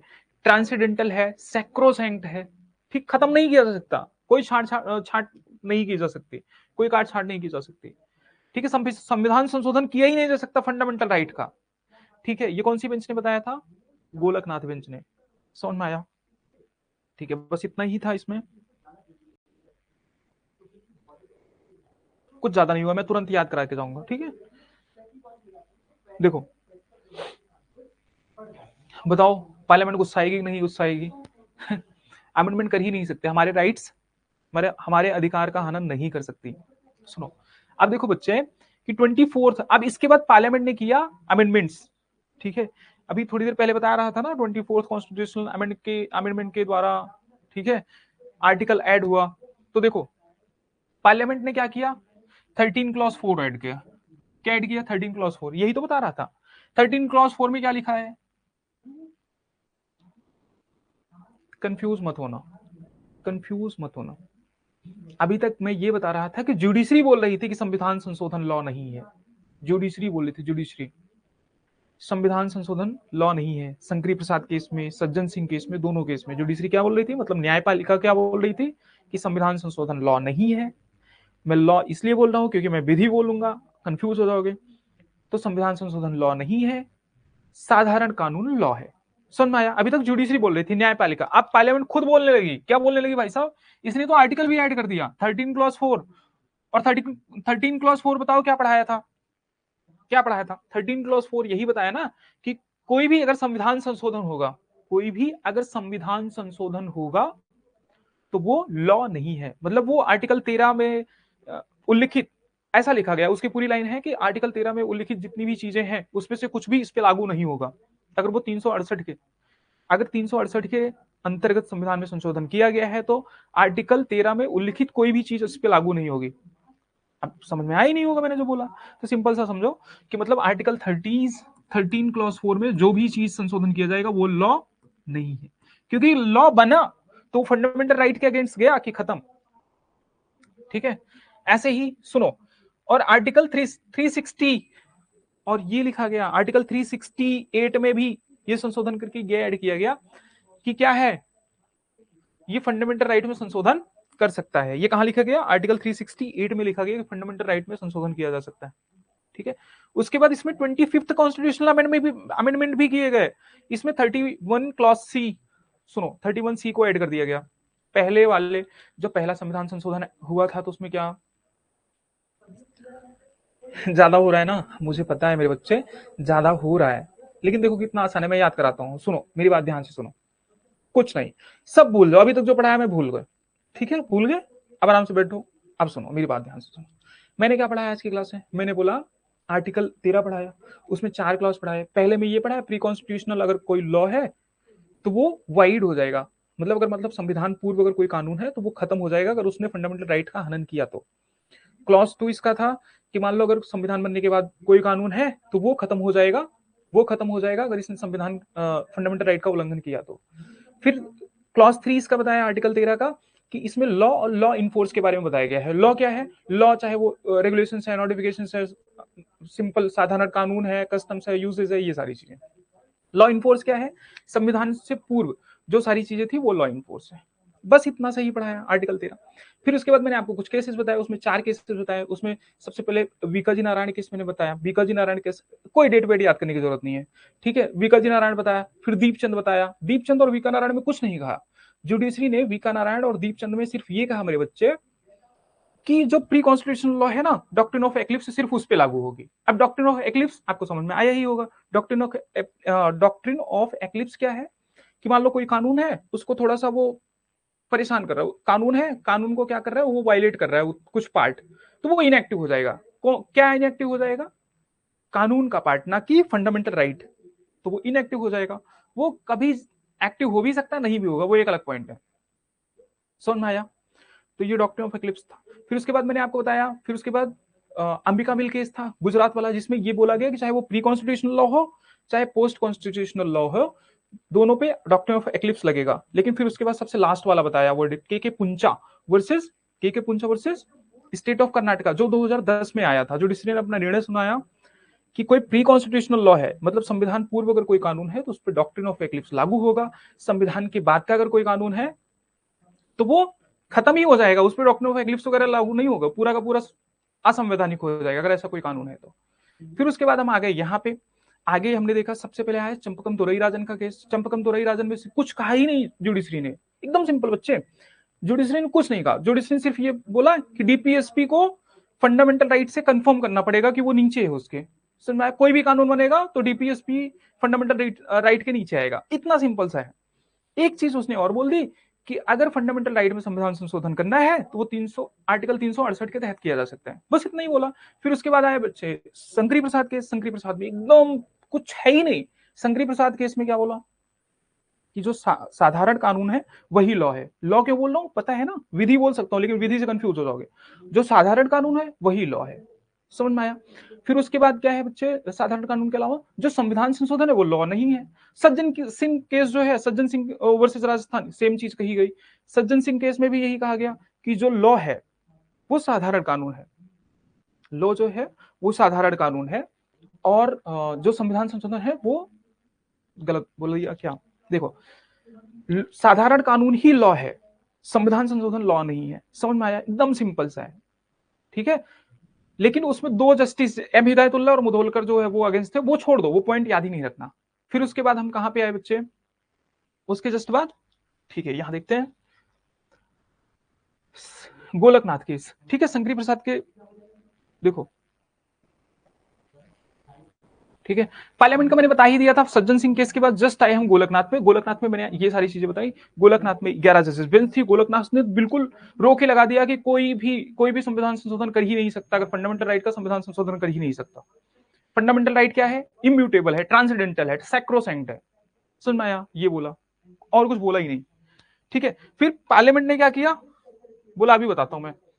पार्लियामेंट ने क्या किया, 24वां संविधान संशोधन, अरे यार इसको क्यों मैंने रब कर दिया, ठीक है। तो देखो, 24वां संविधान संशोधन किया और 25वां किया। 24वें के द्वारा इसने क्या किया, एकदम सिंपल सा है। 24वें के द्वारा इसने क्या किया बताओ, आर्टिकल 13 क्लॉज 4 ऐड कर दिया। 13 क्लॉज 4 बताया था, तो ये क्या है, लॉ नहीं है। जहां कट करो ना वो समझो नहीं है, मतलब नोट्स बनाने के ऐसे तरीके हैं। Article 368 can take any fundamental right, मतलब आर्टिकल 368 से कोई भी फंडामेंटल राइट क्या कर सकते हैं, खत्म कर सकते हैं।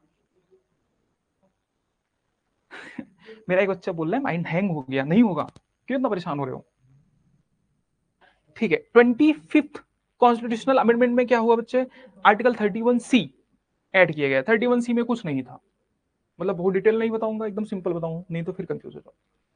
आर्टिकल 31C सिर्फ ये कह रहा है कि जो आर्टिकल 39B और C है उसके अंदर अगर स्टेट मतलब राज्य कोई प्रावधान बनाता है उसको इंप्लीमेंट करने के लिए, आर्टिकल 39B और C को लेकर राज्य अगर कोई प्रावधान बनाएगा, डीपीएसपी को लेकर कौन कानून बनाएगा बताओ, राज्य ही तो बनाएगा, हम और आप थोड़ी ना जाएंगे कानून बनाने। तो आर्टिकल 39B और C को लेकर अगर राज्य कोई कानून बनाएगा और उसके द्वारा अगर आर्टिकल 14 और आर्टिकल 19 का हनन हो रहा है, माना नहीं जाएगा, बस इतना ही है, उसमें और कुछ नहीं है। 31C यही है और कुछ नहीं, समझ में आया। फिर उसके बाद जुडिशरी बोलता आओ भाई साहब हम बताते हैं तुमको। अब आया केशवानंद भारती केस, ठीक है, यहां तक सबके समझ में आया नहीं आया, बस दो केस और है और कुछ है ही नहीं, यहां तक कुछ समझ में आया।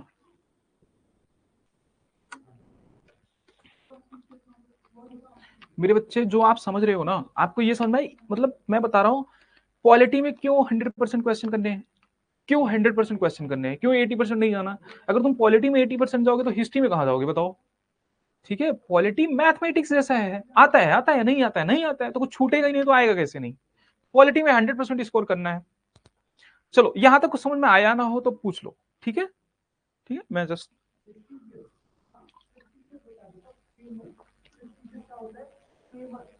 समझ में आया।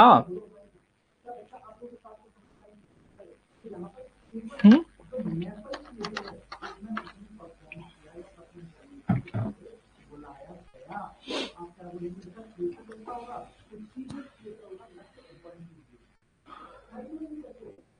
मेरे बच्चे, हाँ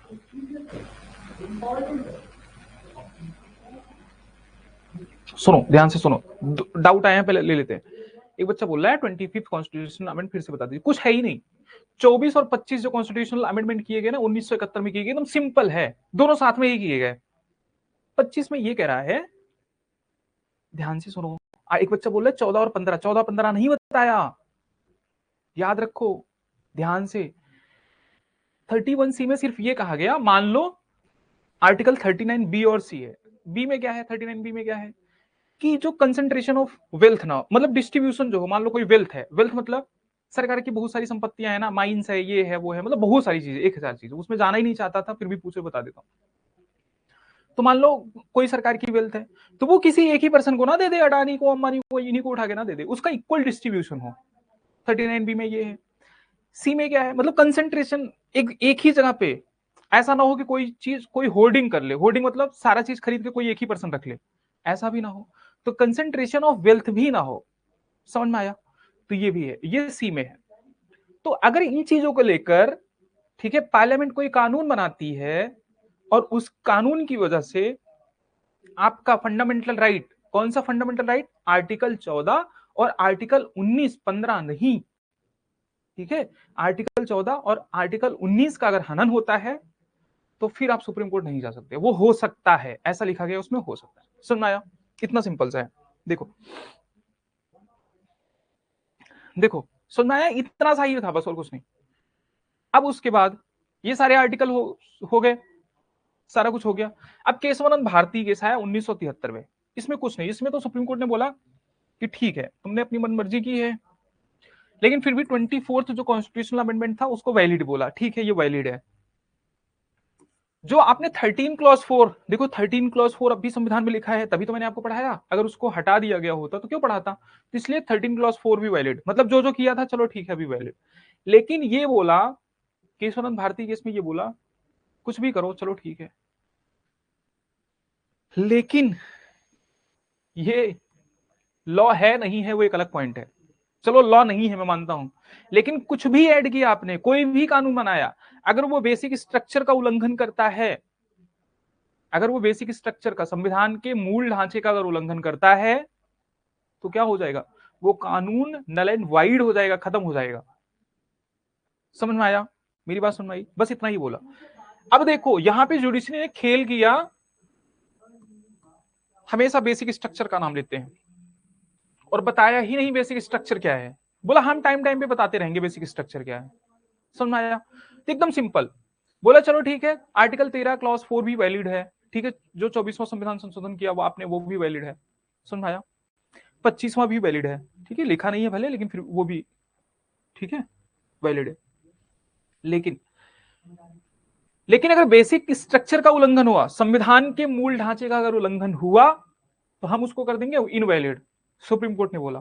अच्छा बताओ, फंडामेंटल राइट तो बेसिक ढांचे में आता है बिल्कुल, जैसे सोवरेंटी हो गया, टाइम टाइम पे बताती है जुडिशरी क्या क्या है, ठीक है, जैसे सोवरेंटी हो गया, इंटीग्रिटी हो गया, यूनिटी हो गया, तो ये सारी चीजें बेसिक स्ट्रक्चर में आती है। देखो, power of parliament to amend the constitution limited, सुनो, मतलब उसमें ज्ञान की बातें हैं, कुछ नहीं है, तुम समझो ही मत। मैं कह रहा हूं बच्चे, सुप्रीम कोर्ट ने यहां थोड़ा सा ज्ञान दिया पार्लियामेंटेरियंस को। क्या ज्ञान दिया, कि जब कॉन्स्टिट्यूंट असेंबली ने संविधान बनाया था तो उनकी अनलिमिटेड पावर थी, कुछ भी बना सकते थे, लेकिन आप कुछ भी नहीं कर सकते। पार्लियामेंट को क्या बोला, जब संविधान सभा ने संविधान बनाया था, उनकी पावर अनलिमिटेड थी, आपकी पावर अनलिमिटेड नहीं है, ठीक है। और सुनो, जब बेसिक स्ट्रक्चर बोल दिया, तो यहां पे क्या कहा गया कि जो जुडिशियल रिव्यू है, ठीक है, न्यायिक पुनरावलोकन जो है, वो क्या आता है, वो बेसिक स्ट्रक्चर में आता है। और ये डेट याद रख लो, 24 अप्रैल 1973।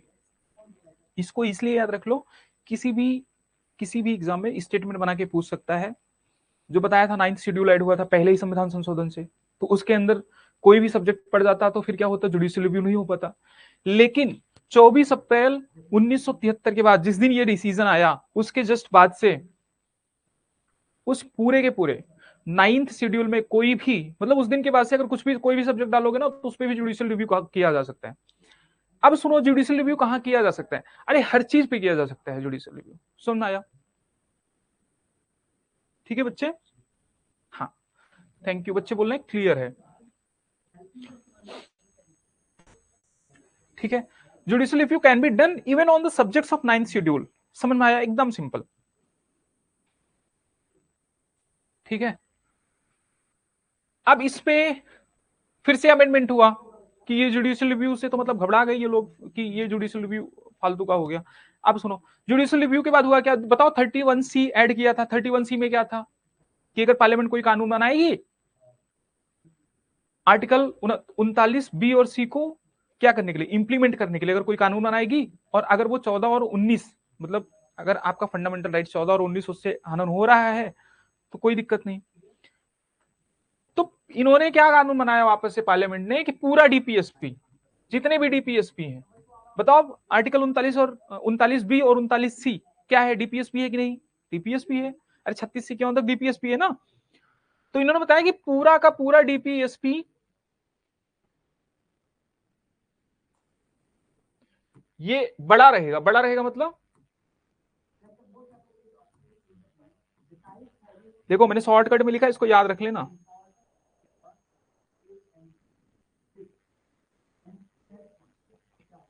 ठीक है, एकदम सिंपल है।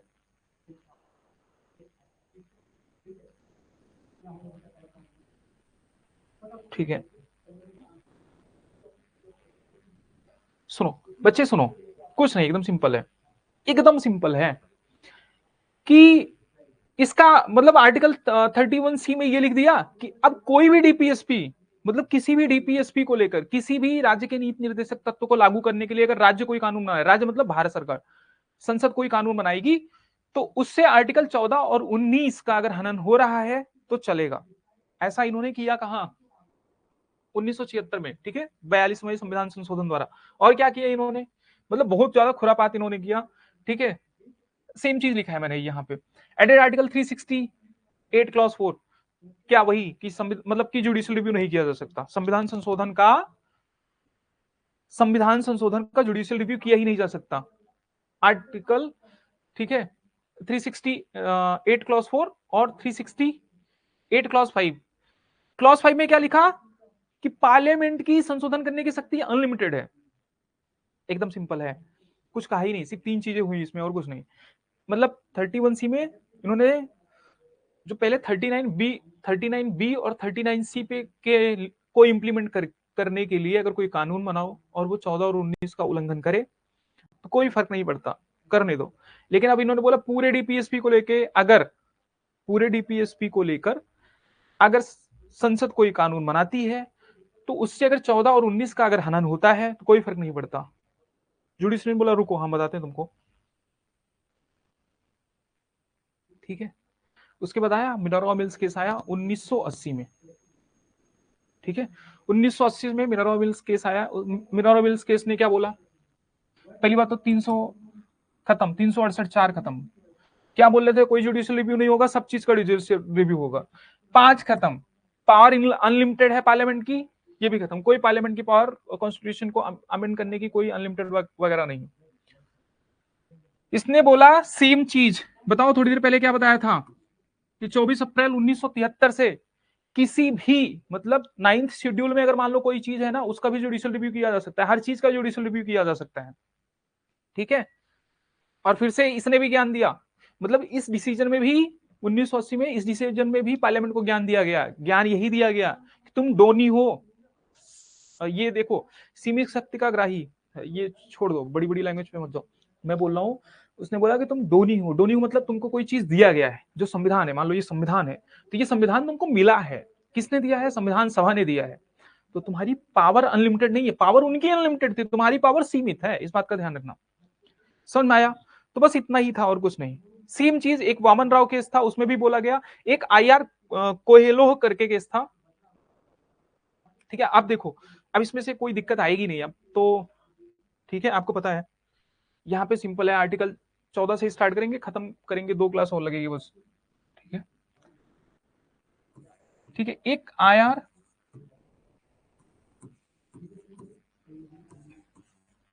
कोयलेहो करके केस था बेटा,